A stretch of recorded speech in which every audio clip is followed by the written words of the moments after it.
Kidney care society আজ কলকাতায় science সিটির কাছে Shampa Bose Memorial charitable renal care and research centre উদ্বোধন করল। এটি একটি বিশেষায়িত দাতব্য কিডনি পরিচর্যা কেন্দ্র, যা পশ্চিমবঙ্গ জুড়ে সুবিধাবঞ্চিত রোগীদের জন্য সাশ্রয়ী ও উন্নত মানের কিডনি স্বাস্থ্যসেবার সুযোগ উন্নত করার দিকে একটি গুরুত্বপূর্ণ পদক্ষেপ।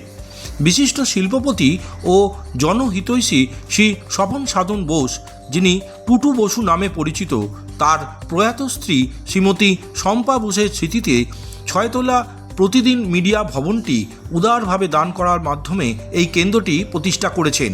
শ্রীমতী শম্পা বোসের দীর্ঘস্থায়ী কিডনি রোগের বিরুদ্ধে সাহসী লড়াই এই প্রতিষ্ঠানটি তৈরিতে অনুপ্রেরণা জুগিয়েছিল।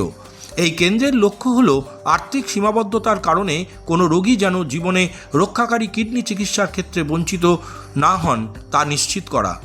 উদ্বোধনী অনুষ্ঠানে উপস্থিত ছিলেন বিজেপির রাজ্য সভাপতি শ্রীমতী লকেট চ্যাটার্জি, স্বামী স্পর্শানন্দজি মহারাজ রামকৃষ্ণ মিশনের শ্রী সব্যসাচী চক্রবর্তী, অভিনেত্রী মিঠু চক্রবর্তী, পশ্চিমবঙ্গ সরকারের শিক্ষা বিভাগের প্রাক্তন পরিচালক ডক্টর প্রদীপ মিত্র, উত্তর কলকাতার বিজেপি জেলা সভাপতি শ্রী তমগ্ন ঘোষ, শিল্পপতি ও ট্রাস্টের ট্রাস্টি শ্রী সৃঞ্জয় বসু, শিল্পপতি ও ট্রাস্টের ট্রাস্টি শ্রী সৌমিক বসু, বিশিষ্ট নেফ্রোলজিস্ট ও ট্রান্সপ্লান্ট চিকিৎসক নেফ্রো কেয়ার ইন্ডিয়া লিমিটেডের এমডি ও সিইও, দ্য কিডনি কেয়ার সোসাইটির সভাপতি ডক্টর প্রতিম সেনগুপ্ত, মোহনবাগান ক্লাবের সভাপতি শ্রী দেবাশিস দত্ত এবং আরও অনেক বিশিষ্ট ব্যক্তিবর্গরা। ক্রনিক কিডনি ডিজিজ ভারতের অন্যতম দ্রুত বর্ধনশীল স্বাস্থ্য সমস্যা হিসেবে আবির্ভূত হয়েছে। এই নতুন কেন্দ্রটি একই ছাদের নিচে উন্নত ডায়ালাসিস, রোগ নির্ণয়, নিবিড় পরিচর্যা এবং রোগীদের সার্বিক সহায়তা প্রদানের মাধ্যমে সাশ্রয়ী কিডনি চিকিৎসার ক্ষেত্রে একটি গুরুত্বপূর্ণ শূন্যতা পূরণের লক্ষ্য রাখে। এই কেন্দ্রটি দি কিডনি কেয়ার সোসাইটি সকলের জন্য সুস্বাস্থ্য এই দীর্ঘস্থায়ী লক্ষ্য ও সমাজের প্রতিটি স্তরে মানুষের কাছে উন্নত মানের কিডনি সেবা সহজলভ্য করার অঙ্গীকারকে প্রতিফলিত করেছে। দেখুন, যখন মায়ের কিডনি ডিজিজে মা ভুগতে শুরু করলো, তারপরে যখন মা চলে গেলেন, তখন বাবা সত্যি এটা নিয়ে খুবই ভেঙে পড়েছিল এবং তখন আমাদের ফ্যামিলির তরফ থেকে এই বিল্ডিংটা আসলে সংবাদ প্রতিদিন অফিস হওয়ার জন্য নেওয়া ছিল।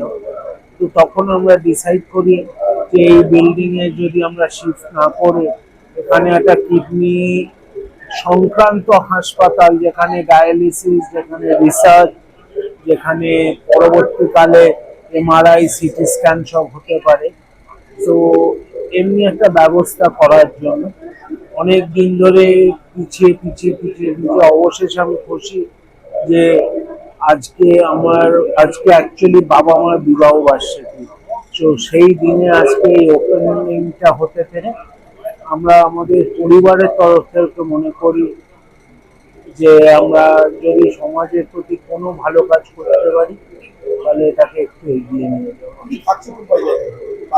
মানুষ কি সেবা পাবে?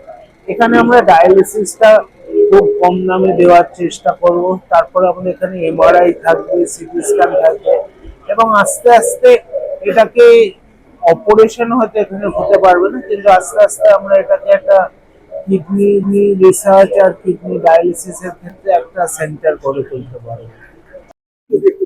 বেসিক্যালি দেখুন, আমাদের দেশে তো কিডনির অসুখের প্রাদুর্ভাব সাংঘাতিক।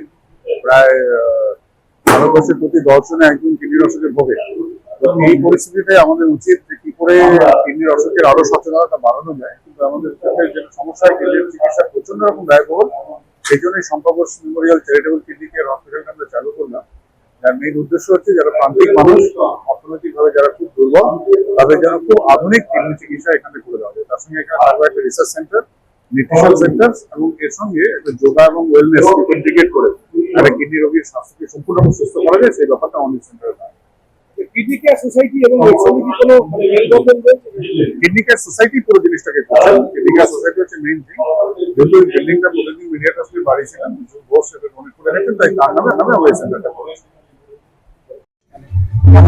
খুব ভালো লাগছে, এরকম তো হওয়া উচিত এবং আজকে ওনার নামে এরকম একটা সুন্দর কাজ মানুষের সেবার জন্য করা হচ্ছে, এটা এটা তো ভালো কাজে সবসময় থাকা উচিত। এরম কাজ আরো বেশি করে হোক, এটাই চাইবো। এই যে কম খরচে কিডনির চিকিৎসা, কোথাও কি কিডনি রোগে যারা আক্রান্ত হন তারা কিডনির অসুখ সারাতে বহু পয়সা বহু খরচ হয়। মানুষ আছে যারা চিকিৎসা করাতেই পারে না। সরকারি চিকিৎসা ডেফিনেটলি হয়, কিন্তু অনেক সময় তাদের সামর্থ্যই থাকে না। কিন্তু এই ধরনের যে কম খরচে কারোর ট্রিটমেন্ট করা যাবে এরকম ধরনের হসপিটালে, সেই সব মানুষদের জন্যই তো মানে এটা সুবিধা হবে, এবং আশা করি মানে বছর বছর ধরে এটা চলবে।